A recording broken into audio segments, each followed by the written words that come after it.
कपड़े कलर लग गया, उसे देखने लग गया मैं, फिर वो चेंज किया, तो 1-2 मिनट जो है एक्स्ट्रा लग गया उस प्रोसेस में, इसलिए क्लास में 2 मिनट लेट हो गया। उसके लिए मैं समाप्त करती हूँ, जो आपके 2 मिनट कीमती खराब हुए हैं। नवदीप मंडल, निशांत सिंह, बजरंगी, सुरुचि, सुजीत, पारस, आराध्या, निशांत, सुधाकर जी, नमस्कार नमस्कार नमस्कार। ठीक है, एक बार हम अब हमारे पास में कल की क्लास में ओपन कर देता हूँ। जब एक ज्ञानी बच्चा और हैवी क्लास में ज्ञान दे रहा था, ज्ञानी बच्चा आते हैं क्लास में बड़ा मजा आता है, जो भरपूर ज्ञान से भरे होते हैं। ऐसा करोगे तो कैसा होगा, इतनी क्लास में कोर्स करोगे, तैयारी कब करूँ मैं, ये कब करूँ, ज्ञान लिए पूरा संसार बैठा है, सबके साथ भारत में ही दिक्कत है, सब ज्ञानी है, सबके पास ज्ञान है, बांटने के लिए, आत्मसात करने के लिए, उसका उपयोग करने के लिए ज्ञान हमारे पास नहीं है। और जो थोड़ा सा ज्यादा ज्ञानी है उसमें कुछ कमी निकालने लगते हैं। भारत में क्या है कि अगर कोई व्यक्ति जो है आपके आस पड़ोस का कोई भी आगे की तरफ बढ़ रहा हो, तो टांग खींचने की हमारी प्रथा रही है ना भारत में। इसे सिलेक्शन हो गया तो जी पैसे दे के हुआ होगा, इसे सिलेक्शन हो गया तो उसको सेटिंग थी, है ना, वहाँ पे अंदर इसको जानकार थे, तो थोड़ा आगे बढ़ गया, जीवन में थोड़ा पैसे कमा लिए, नंबर 2 का पैसा है, तो वही चीज़ है, ज्ञान भरपूर है, खुद कुछ नहीं करना, सब गलती दूसरों की है। अब आपने कल क्लास हमने इलेक्ट्रोमैग्नेटिक वेव स्टार्ट की थी, इसके मैंने कुछ पॉइंट आपको बताए थे कि इलेक्ट्रोमैग्नेटिक वेव जो है वो नॉन मैकेनिकल वेव यांत्रिक तरंग है, निर्वात में 3 × 10⁸ की स्पीड से भागती है, और सारी की सारी इलेक्ट्रोमैग्नेटिक वेव ट्रांसफर होती है, इनके ऊपर कोई चार्ज नहीं है। ये 7 नाम हमने आपको लिखवाए थे, फिर 1-2 क्वेश्चन आपसे पूछे गए, फिर 7 नाम में हमने आपको बताया कि किस वेव की वेवलेंथ ज़्यादा है, रेडियो की वेवलेंथ ज़्यादा होती है, लेकिन गामा की फ्रीक्वेंसी एनर्जी ज़्यादा होती है। रंगों में बात करें तो लाल रंग की वेवलेंथ ज़्यादा है, बैंगनी की कम है, तो लाल की वेवलेंथ ज़्यादा है तो लाल की फ्रीक्वेंसी एनर्जी कम होगी, बैंगनी की ज़्यादा होगी। उसके बाद में हमने आपको बताया कि लाइट 7 रंग में टूटती है, डिस्पर्जन कहते हैं, लाइट 7 रंग में टूटेगी, लाल रंग का विचलन कम, बैंगनी का ज़्यादा होगा। उसके बाद हमने क्लास में कुछ क्वेश्चन डिस्कस किए थे, जहाँ तक मुझे याद है ना, यहाँ तक हमने कर लिया था। अब शुरू करते हैं आज की क्लास, ठीक है। अब ये एक क्वेश्चन है हमारा आपसे, एक क्वेश्चन बनता है पेपर में, कोई मान लो ये आपने बेटा 4 अलग अलग रंग के तारे देखे, एक तारा लाल रंग का, एक हरा, एक नीला, एक पीला, तो 4 अलग अलग रंग के तारे हैं, लाल, हरा, नीला और पीला। अगर मैं आपसे पूछूं इन चारों तारों में जो लाल, हरा, नीला, पीला तारा है, इनमें सबसे गर्म तारा कौन सा है? अगर आपने मान लो कि टेलीस्कोप लगा के आपने देखा, ठीक है, और उस टेलीस्कोप को लगाने के बाद में आपको 4 अलग अलग रंग के तारे दिखाई दिए, तो किस रंग का तारा ज्यादा गर्म होगा, लाल, हरे, नीले, पीले में, क्या लगता है आपको? हम्म जतिन, दीनानाथ, नबिक, महेश, करो भाई। प्रतीक कांत है हमारे पास, पुराने बच्चों को सब आंसर पता होगा इसका, जो किसी न किसी बैच में पढ़े हैं, दिवाकर पांडे, सबका ठीक है। बेटा 4 अलग रंग के तारे हैं, इन चारों तारों में सबसे ज्यादा गर्म तारा होता है नीले रंग का तारा, नीला। बजरंगी का सही है, साक्षी आर्य कह रही है पीला, लाल वाला बिल्कुल गलत है। कपर क्या लिखा है? कपर लिखा बेस्ट हबी एवर, ये वैलेंटाइन गिफ्ट मिला हमें इस बार, मतलब थे तो कई सारी चीजें उसमें, उसमें एक ये भी था। चलो अब आ जाओ। अब 4 तारों में जो लाल, हरे, नीले, पीले 4 तारे हैं, इसमें बच्चे क्या करते हैं, पढ़ के नहीं गए, जिसने एक बार क्लास में सुन लिया उसे तो हमेशा याद रहता है ये बात, बच्चे लाल पट्टी लगा देते हैं, उनका हो जाता है गलत। अब लाल रंग का तारा इन सब में सबसे कम गर्म है और नीले रंग का सबसे ज्यादा है। कल की क्लास देखो, कल की क्लास में आपको बताया था, कल एक बार आप इधर आएंगे, एक इसे यूज कर लेते हैं, एक यूज कर लेते हैं, तो बीच में क्वेश्चन हटा देते हैं। तो कल क्लास में मैंने आपको बताया था कि व्हाइट लाइट 7 रंगों से मिलकर बनी है, इनमें 7 रंगों में लाल रंग की वेवलेंथ तरंग ज्यादा है, तो लाल रंग की वेवलेंथ सबसे ज्यादा है, उसकी फ्रीक्वेंसी एनर्जी सबसे कम होगी, यानी कि लाल रंग जो है सबसे कम एनर्जेटिक है, सबसे कम ऊर्जा वाले, क्वेश्चन आता है लाइन से बच्चे करते हैं।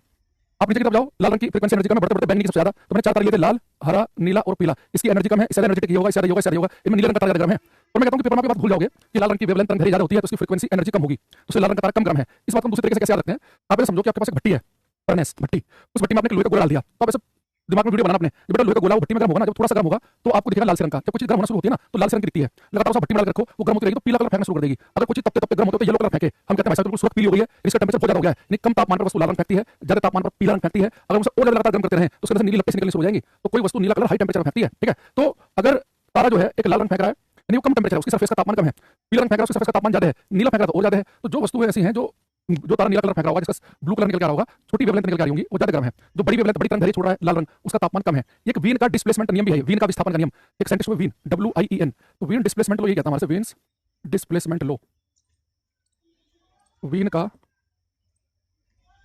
विस्थापन का नियम, वीन का विस्थापन का नियम कहता है कि जब किसी वस्तु गर्म करेंगे तो जो वेवलेंथ तरंग निकलेगी ना, वो टेंपरेचर के रूट के इनवर्सली प्रोपोर्शनल होगी, वो तापमान के विपरीत क्रमानुपाती होगी। नहीं टेंपरेचर हाई होगा तो छोटी वेवलेंथ निकलेंगी, टेंपरेचर हाई होगा तो छोटी वेवलेंथ, टेंपरेचर कम होगा तो बड़ी वेवलेंथ, तो ज्यादा टेंपरेचर पर छोटी वेवलेंथ निकलती है, वेवलेंथ कम किसकी होती है, ब्लू कलर की। और अगर मान लो कि टेंपरेचर बहुत ही कम है तो बड़ी वेवलेंथ निकलेंगी, जैसे कि लाल रंग की। तो पेपर में आपसे पूछेगी अलग रंग के तारे हैं, किस रंग का तारा कम गर्म, किसका ज्यादा, हम बोलेंगे लाल रंग का तारा कम गर्म है, उससे थोड़ा होगा जो पीला रंग फेंका होगा, उससे हरा, उससे जो नीले रंग फेंक रहे होंगे, नीले लिखेगा, बैंगनी लिखेगा, बैंगनी है तो और भी ज्यादा टेंपरेचर है, तो जनरली 4 में कंपेयर करता है लाल, हरा, नीला, पीला। तो बस वो देखना चाहता है कि आप लाल पट्टी को लगा रहे हो, तो लाल रंग फेंकने वाली वस्तु जो होती है वो कम एनर्जेटिक होती है, तो टेंपरेचर अगर हाई है तो वेवलेंथ निकलेंगे छोटी, यानी ब्लू कलर निकलेंगे, कोई वस्तु ब्लू कलर फेंकेगी, और टेंपरेचर कम है वस्तु ठंडी है, टेंपरेचर कम तो वेवलेंथ होगी ज्यादा, यानी कि रेड कलर। तो कम टेंपरेचर पर बड़ी वेवलेंथ निकलती है और छोटे टेंपरेचर पर, ज्यादा टेंपरेचर पर छोटी वेवलेंथ और कम टेंपरेचर पर बड़ी वेवलेंथ निकलती है, ठीक है। अब हमारे पास में अरे बता दो ठंडाई में लाल रंग का होगा, कम सुनता है भाई, ध्यान सुना करो क्लास में।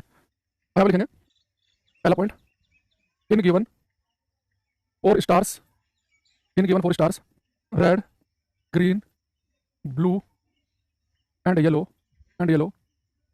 Blue one will be most hot.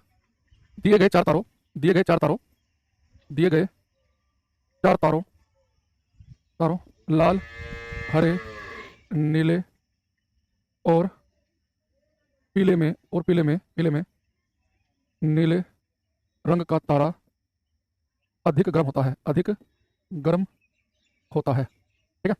Second, एक में क्या होता है कि जब किसी वस्तु को गर्म करते हो तो शुरुआत में आपको लाल रंग की दिखेगी, और ज्यादा गर्म होने पर आपको थोड़ा पीले की तरफ जाती हुई दिखाई देगी, और गर्म करोगे तो लास्ट में नीले रंग की तरफ जाती हुई दिखाई देगी। तो लिखेंगे when a metal object is heated, when a metal object is heated it first appears red, then yellow and then blue Hindi में लिखेंगे जब किसी धातु के गोले को गर्म किया जाता है, जब किसी धातु के गोले को गर्म किया जाता है तो यह पहले लाल, फिर पीला और फिर नीला दिखाई देता है।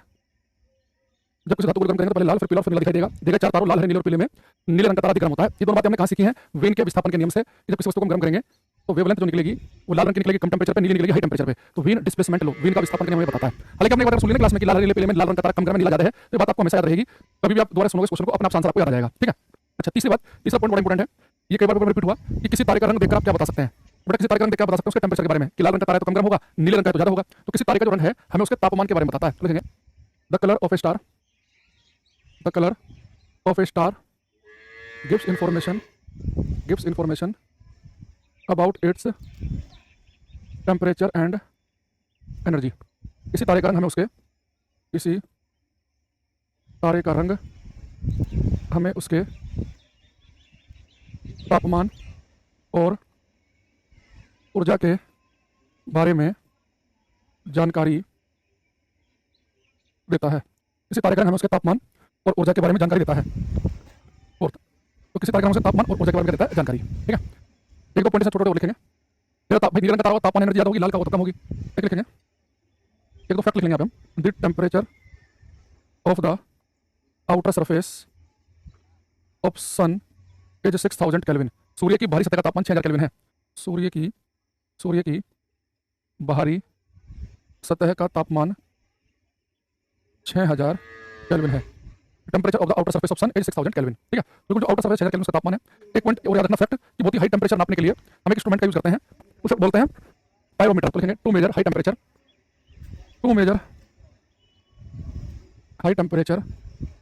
पायरोमीटर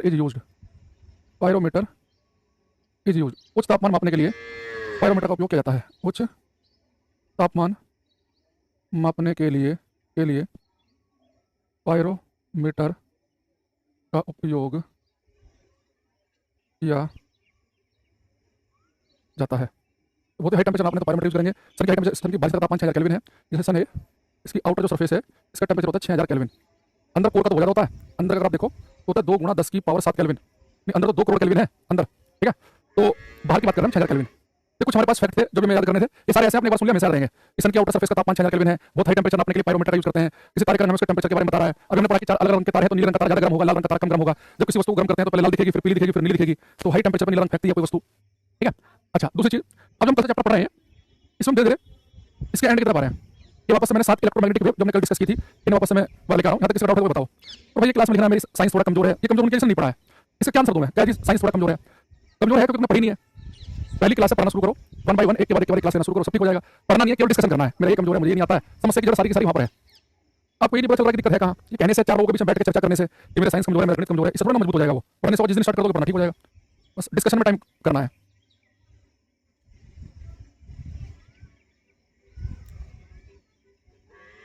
ठीक है। अब हमारे पास में ये 7 इलेक्ट्रोमैग्नेटिक वेव हैं जो हम कल से पढ़ रहे थे।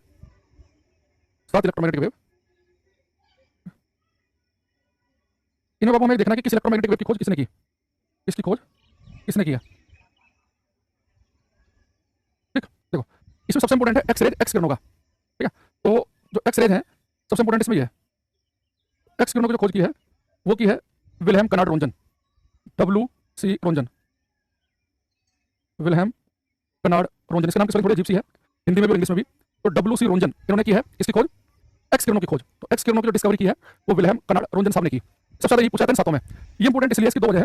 एक तो ये कि जो रोंजन है इन्हें फिजिक्स का पहला नोबेल प्राइज मिला है। जब नोबेल प्राइज देने शुरू किए गए 1901 में, तो पहला नोबेल प्राइज रोंजन को ही मिला है। दूसरा, वो जो रोंजन को जो पहला नोबेल प्राइज मिला है ना, वो इस एक्स किरणों की डिस्कवरी के लिए मिला है।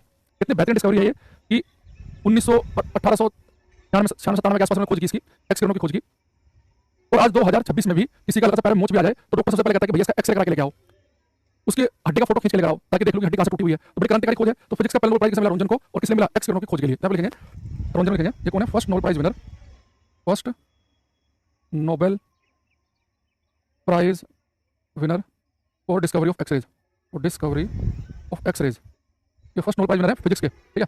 भौतिकी का पहला नोबेल पुरस्कार, भौतिकी का पहला नोबेल पुरस्कार एक्स किरणों की खोज के लिए रोंजन को मिला था। लेकिन इंडिया वाले भौतिकी का पहला नोबेल पुरस्कार, अरे खराब हो गया पूरा मामला, आएगा भी नहीं अब, तो लिखना पड़ेगा।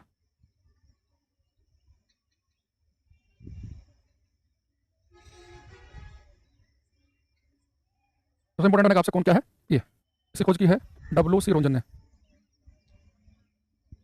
रोंजन। तो लिखेंगे first Nobel prize winner in field of physics, in field of physics और डिस्कवरी ऑफ, और डिस्कवरी ऑफ, और discovery of X rays. Hindi लिखेंगे फिजिक्स का पहला नोबेल प्राइज एक्स किरणों की खोज के लिए रोंजन को मिला था, ठीक है। तो एक तो आपको याद रखना है, इंपॉर्टेंट लिख देता हूं दोबारा से। इसके बाद में एक बड़ा इंपॉर्टेंट आता ही है, तो विजिबल लाइट है ना, तो विजिबल लाइट दृश्य, इसकी खोज तो कोई कर नहीं सकता, ये तो विजिबल है, बच्चा खोलता है तो विजिबल लाइट तो विजिबल है ही। लेकिन इससे पहले मैंने क्वेश्चन पूछे, ये टेक्नीशियन ग्रेड 3 के पेपर में, ये जो विजिबल लाइट है, आपको पता है कि 7 रंगों से मिलकर बनी है। तो इससे क्वेश्चन पूछा कि विजिबल लाइट 7 रंगों से मिलकर बनी है, ये बात किसने बताई थी? ये बात सबसे पहले बताई थी हमें न्यूटन साहब ने। उन्होंने प्रिज्म से लाइट को पास किया, और जब लाइट प्रिज्म से पास हुई तो पीछे उन्होंने स्क्रीन लगा दी, पर्दा लगा दिया, उस पर्दे में 7 रंग के बैंड दिखाई दिए। तो 7 रंग का बैंड दिखाना कहते हैं स्पेक्ट्रम। तो जो स्पेक्ट्रम दिखाई दिया कि लाइट 7 रंगों से मिलकर बनी है, ये बात सबसे पहली बात किसने बताई? हमें न्यूटन साहब ने। तो देखेंगे visible light, visible light is a combination of 7 colours was explained by Newton. तो न्यूटन साहब ने बताया हमें कि विजिबल लाइट 7 रंगों से मिलकर बनी है। लिखेंगे दृश्य प्रकाश 7 रंगों से मिलकर बना है, ठीक है। दृश्य प्रकाश 7 रंगों से मिलकर बना है। विजिबल लाइट, मैं किसी बच्चों को सब समझ में दिक्कत है ना तो सुना भी करो साथ में। यहाँ पे एक चीज मैं बोलता हूँ, अगर कोई सब समझ में नहीं आता देख लिया करो। Visible light is a combination of 7 colours was explained by Newton. दृश्य प्रकाश 7 रंगों से मिलकर बना है, यह बात न्यूटन ने बताई थी, ठीक है। तो दृश्य प्रकाश 7 रंगों से बना है, ये किसने बताया? न्यूटन साहब ने। तो आपको कम से कम दो तो याद रखनी है, एक्सरे और विजिबल लाइट। तो ज्यादातर चांस है कि 70-75% केस में या तो आपको एक्सरे की डिस्कवरी पूछ लेगा या विजिबल लाइट की पूछ लेगा। तो ये तो कर लिया आपने, आपको थोड़ा सा और परसेंटेज बढ़ जाए, ठीक है। तो एक इसमें अल्ट्रावायलेट और एक इंफ्रारेड की आप चाहो याद कर सकते हैं। ये जो अल्ट्रावायलेट रेज है, इनकी खोज की है जॉन रिटर ने, और बैंगनी किरणों खोज की है जॉन रिटर, RITTER। हिंदी में नाम सेम ही होते हैं, ठीक है। तो जॉन रिटर, जॉन रिटर साहब ने किया, ठीक है। तो ये हो गया। एक बड़ा इंफ्रारेड है, इनकी जो खोज की है वो किया विलियम हर्सेल, विलियम हर्सेल, HERSCHEL, विलियम हर्सेल। तो नॉर्मली इन चारों में से कोई आपको मिल सकता है, ठीक है। जैसे कि एक्सरे का मिलेगा कि रोंजन ने खोज की, W.C. Röntgen, Wilhelm Conrad Röntgen साहब ने किया। तो फिर विजिबल लाइट 7 रंगों से मिलकर बना है, न्यूटन ने बताया। अल्ट्रावायलेट ऐसा एक्स किरणों को किया है, रोंजन ने किया पे R से आया, तो इसके साथ भी R नाम वाला आएगा, रिटर। तो रोंजन रिटर, इसे किया बताया न्यूटन ने और इसे किया विलियम हर्सेल ने, ठीक है। मनीषा तुम्हारे सामने पूछा है, जब तुम्हारा सुझाव मांगा जाए तब देना, और बार-बार एक चीज मत लिखो। सुझाव नहीं मांगना तुम्हारे से तो अपना सुझाव अपने पास रखो, जब मांगेंगे तब देना। अब हमारे पास में ये बचा रेडियो, माइक्रो और गामा रेज। तो जनरली होता क्या है कि इन तीनों से टीचर बहुत कम पूछता है, इनसे पूछने से बचता है। और उसकी वजह क्या है कि इन तीनों से कम क्यों पूछा जाता है, देखना। इसकी वजह यह, जैसे अगर मैं आपसे कहूं कि माइक्रोवेव है, इसकी खोज किसने की, तो इसमें हम फर्स्ट प्रायोरिटी देंगे जेसी बोस को। अगर जेसी बोस लिखा नहीं मिला तो मार्कोनी। तो है क्या कि जेसी बोस ने सबसे पहली बार माइक्रोवेव के बारे में डेमोंस्ट्रेशन किया कलकत्ता में एक कॉलेज में, लेकिन उन्हें इसके ऊपर पेटेंट नहीं कराया। वो कहते थे साइंस सबके लिए पेटेंट नहीं कराना, सब यूज करो। लगभग उसी के आसपास ही मार्कोनी ने भी किया। तो मार्कोनी साहब ने अपना पेटेंट करा लिया, तो भारत लोग मार्कोनी को मानते हैं। तो हम क्या करेंगे, फर्स्ट प्रायोरिटी अपने भारतीय को देंगे, जेसी बोस को। नहीं लिखा मिलेगा तो फिर मार्कोनी पे जाएंगे, ठीक है। अच्छा, ये जो रेडियो वेव है, इसकी खोज किसने की, इसमें फर्स्ट प्रायोरिटी देंगे हेनरिच हर्ट्ज, हर्ट्ज साहब को। और अगर हर्ट्ज लिखा नहीं मिला तो मार्कोनी, हर्ट्ज नहीं लिखा मिलेगा तो मार्कोनी, ठीक। जो गामा किरणें हैं, इसमें फर्स्ट प्रायोरिटी देंगे हम पोल विलार्ड। ये नहीं लिखा मिला तो रदरफोर्ड, रदरफोर्ड। और ये नहीं लिखा मिला तो हेनरी बैक्यूरेल। इसमें तो और ज्यादा तामझाम है, हेनरी बैक्यूरेल, ठीक है, हेनरी बैक्यूरेल। इसलिए मैं कह रहा हूं कि ये और ये टीचर पूछता है बचने से, मतलब पूछने से बचता है, क्योंकि इनमें थोड़ा सा कई चीजें आ जाती हैं, 2-3 लोगों का नाम आ जाता है। तो दोबारा समझेंगे, क्लास में याद करने की कोशिश करेंगे। मैं बोल देता हूं कि सबको समझ में नहीं आ रहा होगा, यहाँ देख लेना। एक्स रेज, एक्स किरणों की खोज की है W.C. रोंजन। रोंजन की स्पेलिंग थोड़ी अजीब सी है, ROENGTN, Roentgen. First Nobel prize winner in field of physics for discovery of X-ray. Physics का, भौतिकी का पहला नोबेल पुरस्कार जो है वो एक्स किरणों की खोज के लिए मिला था रोंजन को। एक मैंने बताया कि क्वेश्चन आता है दूसरा इंपोर्टेंट, विजिबल लाइट 7 रंगों से बनी, न्यूटन ने बताया। Visible light is a combination of 7 colours was explained bye Newton, तो न्यूटन ने बताया, ठीक है। अल्ट्रावायलेट रेज की खोज की है जॉन रिटर ने, और इंफ्रारेड वेव की है विलियम हर्सेल ने। माइक्रोवेव में जेसी बोस, नहीं लिखा मिलेगा तो मार्कोनी पे लगाएंगे। रेडियो में हर्ट्ज नहीं तो मार्कोनी। गामा रेज में पोल विलार्ड, नहीं लिखा मिलेगा तो रदरफोर्ड, नहीं लिखा मिलेगा तो हेनरी बैक्यूरेल। ये बता लिख लो, ठीक है। ईयर भी याद नहीं रखने भाई, कितना रट्टा मारोगे। ठीक, यहाँ मेहनत कर रहे हैं, सब लिख रहे हैं साथ के साथ, ताकि आप साथ साथ लिखो। बच्चों क्या है, पीपीटी सर, पीपीटी से पढ़ाना सब आसान है, पीपीटी से 10वीं क्लास का बच्चा पढ़ा देगा। एक बार पीपीटी बन गई, आगे रीड कर देना, पीपीटी कोई सोल्यूशन थोड़ी ना है। आपने जो बचपन से पढ़ा है कि टीचर बोल रहा है, जो चीज बोल रहा है वही लिख रहा है, आप वही चीज साथ साथ लिखोगे, तभी सीख पाओगे। जो बच्चा केवल मोबाइल चला के क्लास को देखता है, याद रखना वो नहीं सीख पाएगा। उसे उस दिन अच्छा लग सकता है, 10 दिन पहले की क्लास उसे 10% भी याद नहीं होगी। अब जो बच्चा पूरी क्लास देखना, बाद में बैठ के फिर वीडियो देख के नोट्स बनाता है, वो अपना टाइम किल कर रहा है, उसका भी सिलेक्शन नहीं होगा। सिलेक्शन केवल उसी का होगा जब क्लास चल रही है, साथ साथ कॉपी पे मोटा मोटा टीचर के साथ साथ लिख रहा है। ऐसा लिखना है कि जैसा टीचर ने आप मतलब केवल आपको समझ में आए, ये नहीं सुंदर नोट्स लाल नीले पीले पेन से बना रहे हैं, कोई यहाँ पर कॉपी थोड़ी ना चेक होगी। तो जो बताया जा रहा है साथ साथ लिखते रहो तो बात बन जाएगी। मोबाइल चला के बैठ जाओगे तो कुछ नहीं होना, नहीं सीख पाओगे। एक बैच लोगे, फिर दूसरे में होगे, फिर यहाँ पढ़ोगे, कहीं और पढ़ोगे, 5 साल खराब करोगे, फिर प्राइवेट नौकरी पढ़ लोगे, दोबारा 15,000 रुपए की। तो आज मेहनत करो तो 4 दिन बाद कर लो, सोल्यूशन एक ही है। ठीक, अब लिखेंगे हम, फिर मैं क्वेश्चन कराऊंगा पीडीएफ से कैसे कैसे क्वेश्चन आते हैं इनसे। अब लिखेंगे यूजेस ऑफ इलेक्ट्रोमैग्नेटिक वेव। और मैं अपने सब्जेक्ट के हर सब्जेक्ट बता रहा हूँ, जितने बच्चे मोबाइल चला के बैठ जाते हैं, अरे घर वाले सुन रहे हो ना, तो इनके कान पे दो लगाओ कि मोबाइल चला के बैठने से पेपर पास नहीं होता। यूजेस ऑफ इलेक्ट्रोमैग्नेटिक वेव, देखा करो कि इनके हाथ में कॉपी है कि नहीं है, और पेन लेके बैठे कि नहीं बैठे हैं, बस केवल अपना कंबल ओढ़ रखा है और कंबल में हाथ अंदर है और बाहर मोबाइल रखा है। ऐसे सुनने से कुछ हो रहा होता तो पूरी दुनिया की नौकरी लग जाती है सरकारी। यूजेस ऑफ इलेक्ट्रोमैग्नेटिक वेव्स, वैद्युत चुंबकीय तरंगों के उपयोग। कौन सी इलेक्ट्रोमैग्नेटिक वेव का यूज होता है देखेंगे, ठीक है। हम ये क्लास शुरू करें पहली क्लास से, बीच से भाई कैसे होगा, सबसे पहली क्लास स्टार्ट करो, जब पीछे क्लास कंप्लीट हो जाएंगी तब लाइव क्लास में आना है ना। तो इलेक्ट्रोमैग्नेटिक वेव का यूज में लिखेंगे सबसे पहले रेडियो वेव्स, रेडियो तरंगे।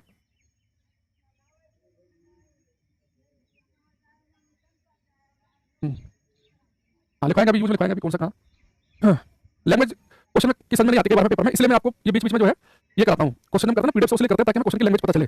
दूसरा, जैसे मैंने आपको पहले बताया, पता नहीं आप लोग कितना फॉलो करते हैं, रात को 8:45 पे रेलवे प्रैक्टिस बैच है जो एप्लीकेशन पे चलता है, वो सारे बच्चे बैच आते हैं उसमें, तो जिनके पास रेलवे का कोई बैच खरीदते हैं तो वो रेलवे प्रैक्टिस बैच में फ्री मिल जाता है।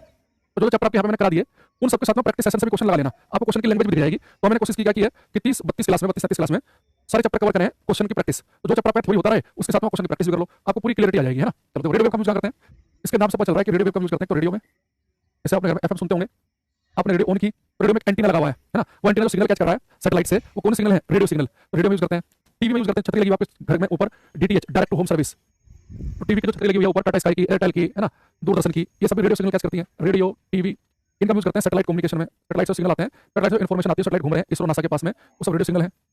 इनका यूज करते हैं रडार टेक्नोलॉजी में। रडार,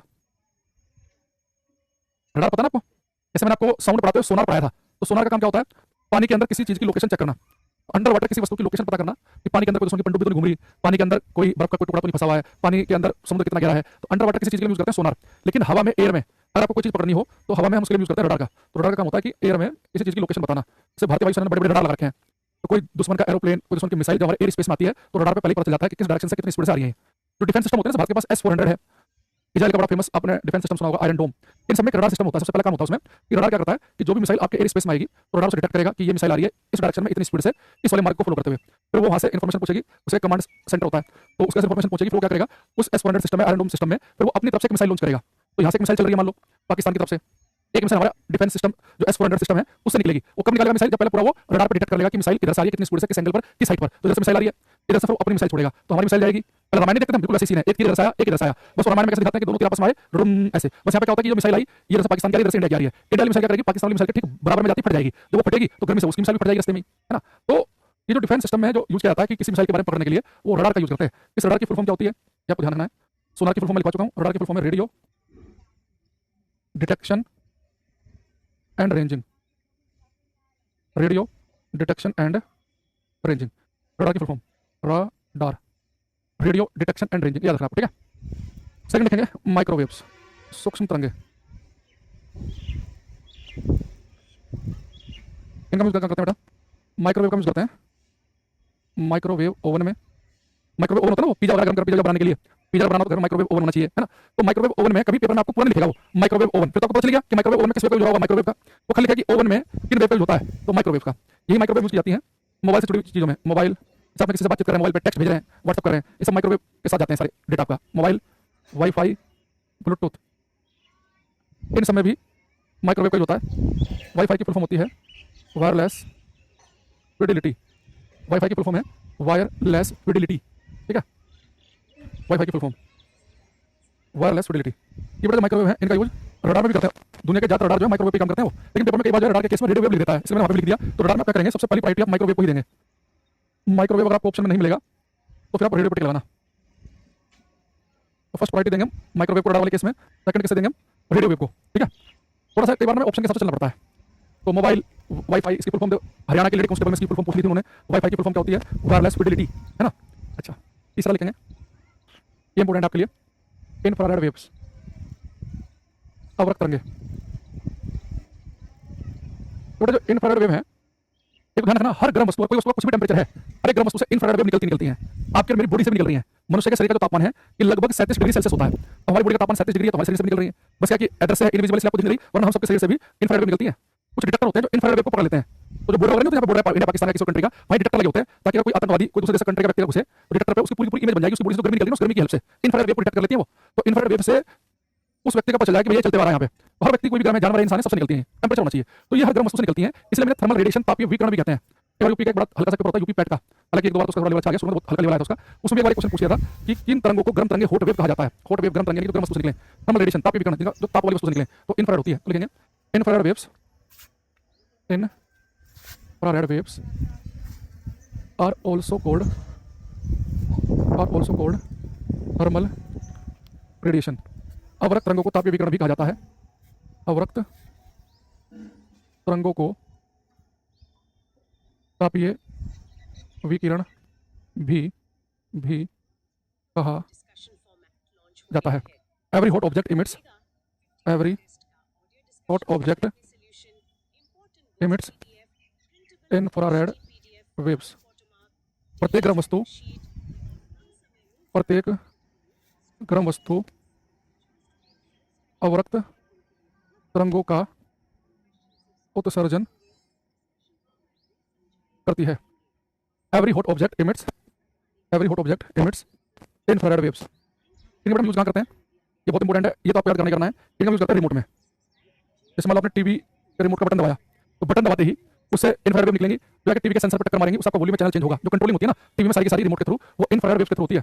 इन बेटा इंफ्रारेड वेव हम करते हैं थर्मल इमेजिंग में। मैंने आपको बताया था कि हर गर्म वस्तु से इंफ्रारेड वेव निकलती है, हमारी बॉडी से भी निकल रही है। तो बॉर्डर पे जो डिटेक्टर लगे होते हैं, जो आपकी बॉडी से गर्मी निकल रही है उसे डिटेक्ट करके आपकी इमेज बना देंगे। तो थर्मल इमेजिंग में जो भी बताया था वही, थर्मल इमेजिंग में आपकी थर्मल इमेज बनाने में, शरीर से जो गर्मी निकल रही है उसकी हेल्प से आपका फोटो बनाने में थर्मल इमेजिंग, हिंदी वाले भी लिख रहा है, थर्मल इमेजिंग यूज करते हैं इसका।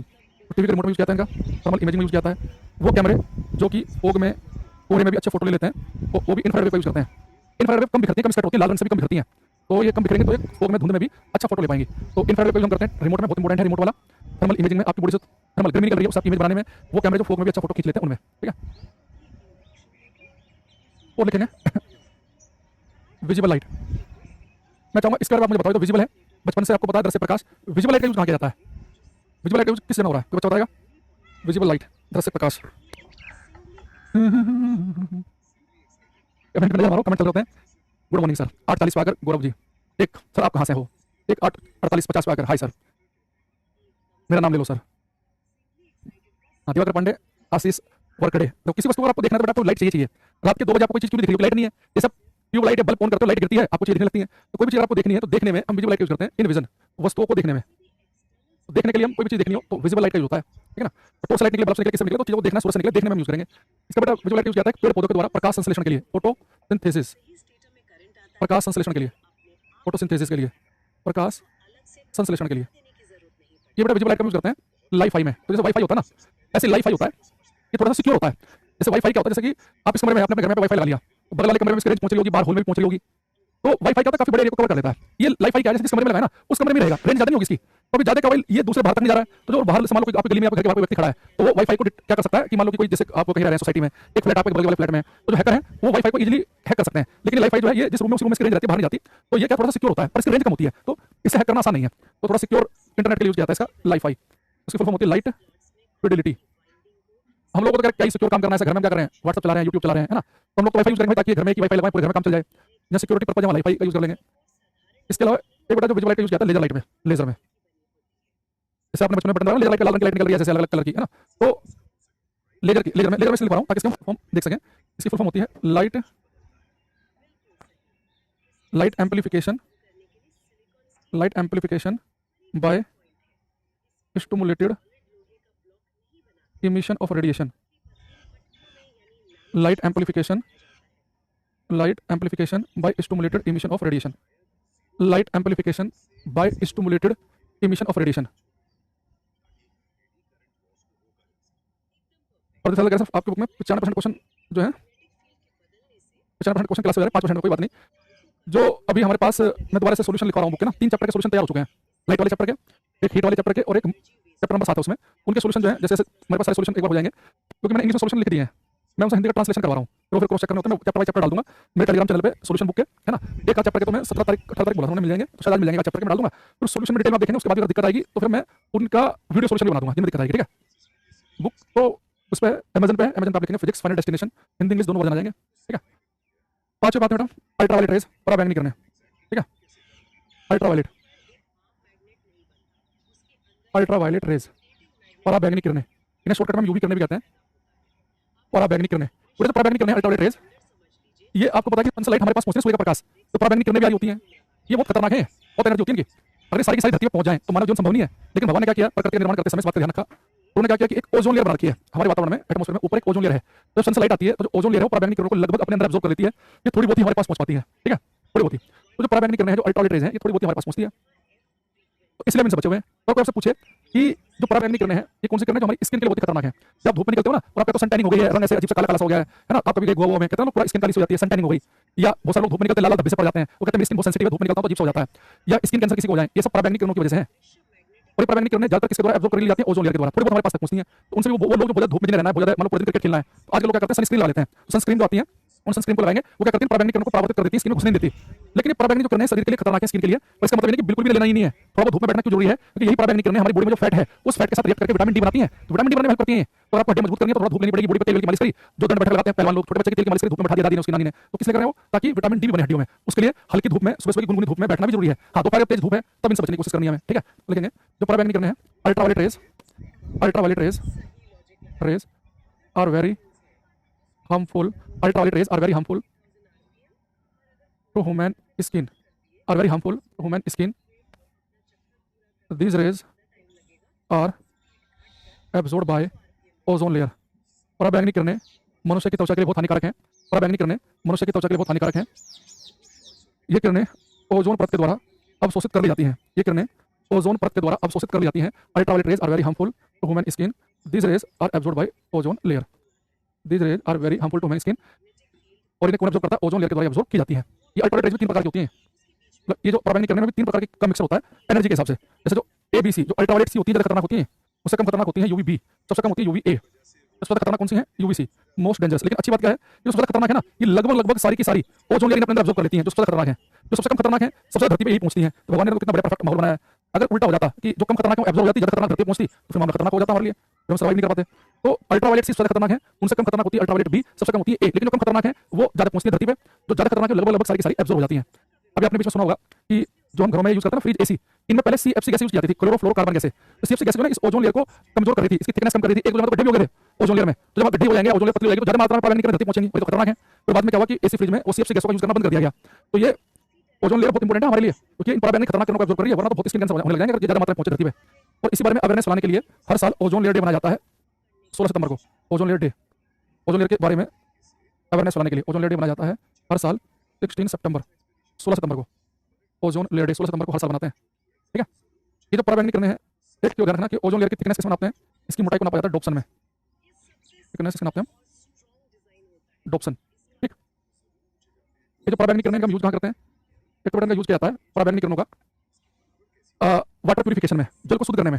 जैसे कि आपके घर में आग लगाओ ना, कैंट का लगा है, प्योरिट का लगा हुआ है, एक्वागार्ड का, उसमें यूवी लिखा हुआ देखना ध्यान से, अच्छी कंपनी का लगा है। तो आपके घर में पानी प्यूरीफाई होता है वाटर प्यूरीफायर में, तो उसे अल्ट्रावायलेट रेज से भी पास कराते हैं, ताकि उसके अंदर जो ऐसे बैक्टीरिया हैं जो बहुत ज्यादा उबालने से भी मरते नहीं है, उन्हें पराबैंगनी किरणें खत्म कर देती है। तो इन्हें यूज किया जाता है वाटर प्यूरिफिकेशन में, जल को शुद्ध करने में, वाटर प्यूरिफिकेशन, जल को शुद्ध करने में। इसका बड़ा नेगेटिव इफेक्ट क्या है कि ये जो स्किन कैंसर करती है, स्किन कैंसर करेंगी, सन टैनिंग करेंगी, है ना, सन टैनिंग यानी कि शरीर काला, तो सन टैनिंग हो गई, ये नेगेटिव इफेक्ट है इसका, स्किन कैंसर नेगेटिव इफेक्ट है। लेकिन ये विटामिन डी बनाने में हेल्प करती है, तो इसका पॉजिटिव इफेक्ट है। अपनी लैंग्वेज लिखना, विटामिन डी बनाने में हेल्प करती है, बॉडी के अंदर जो फैट है उस फैट के साथ रिएक्ट करके विटामिन डी बनाती है, रंग काला हो जाता है, सन टैनिंग होती है, स्किन कैंसर होते हैं पराबैंगनी किरणों की वजह से, ठीक है।